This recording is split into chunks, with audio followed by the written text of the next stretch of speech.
யூனுஸ் சோதிக்கப்பட்டார் மீன் வயிற்றில். இருள் சூழ்ந்தது அவருடைய வாழ்வில். ஒரு நபி மீன் வயிற்றுடைய இருளில், இந்த இருளில் இருந்து வெளியேறுவது எப்படி? நபி யூனுஸ் சொன்னார், லா இலாஹ இல்லா அன்த் சுப்ஹானக இன்னி குன்து மினல் ஸாலிமீன். வணங்க தகுதியானவனே, உன்னை தவிர எவரும் இல்லை.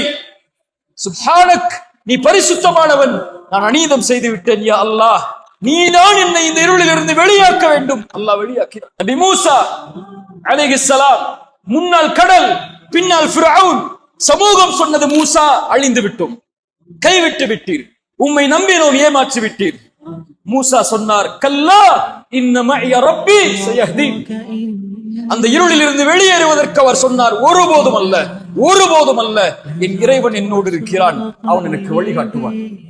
என்னை படைத்தவன் அவன், இந்த இடத்தில் நிறுத்தியவன் அவன், அவன் தான் எனக்கு வழிகாட்டுவான். நபி இப்ராஹிம் அலைஹிஸ்ஸலாம் நெருப்பில் வீச போகிறார். அவருக்கு தெரியாது அந்த நெருப்பு குளிர்ச்சியாகும் என்றெல்லாம். இந்த நெருப்போடு, இந்த நெருப்புக்கு பிறகு நான் வாழ்வேனா இல்லையா என்று கூட வீச போகிறோம். இப்ராஹிமே, பயந்து கொள். ஹஸ்புனல்லாஹ், அல்லாஹ் ஒருவன் எனக்கு போதுமானவன். அந்த வார்த்தை ஆக்கியது நெருப்பை. அந்த நெருப்பை படைத்தவன் சொன்னான், குளிராக்கு இப்ராஹிம். இது போன்ற நிலைமைக்கு ரப்பு எல்லோரையும் கொண்டு வருவான். எதை முடிவெடுக்கிறாய்? யாரை தேர்ந்தெடுக்கிறாய்? இந்த சிரமத்தில் யாரை நோக்கி போக போகிறாய்? இதற்கு பிறகு முஹம்மது ரசூலுல்லாஹ் ஸல்லல்லாஹு அலைஹி வஸல்லம் அவர்களையும் அல்லாஹ் இதே இருளில் கொண்டு வந்தான். சௌருடைய குகையில் அபூபக்கரும் அவர்களும் அருகில் அமர்ந்திருந்தார்கள். அபூபக்கர் ரலியல்லாஹு அன்ஹு சொன்னார்கள், யா ரசூலல்லாஹ், குனிந்தால் என்னை அழித்து விடுவார்.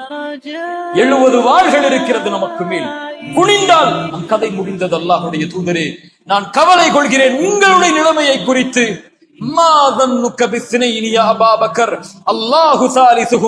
நாம் இருவர் என்றா எண்ணிக்கொண்டிருக்கிறாய் அபூபக்கரே, அல்லாஹ் மூன்றாம் அவராக நம்மோடு இருக்கிறான். இறைமறை சொல்லுகிறது, தன் தோழரிடத்திலே அவர் சொன்னார், கவலை கொள்ளாதீர், அல்லாஹ் நம்மோடு இருக்கிறான். அவர்களுடைய பார்வையிலிருந்து மறைத்து அல்லாஹ் அவர்களை வெளியே கொண்டு வந்தார். நபிமார்களுக்கு அல்லாஹ் இந்த சூழலை ஏற்படுத்தி அல்லாஹ்வின் நம்பிக்கை அல்லாஹ் உறுதிப்படுத்தும் போது நாம் யார்?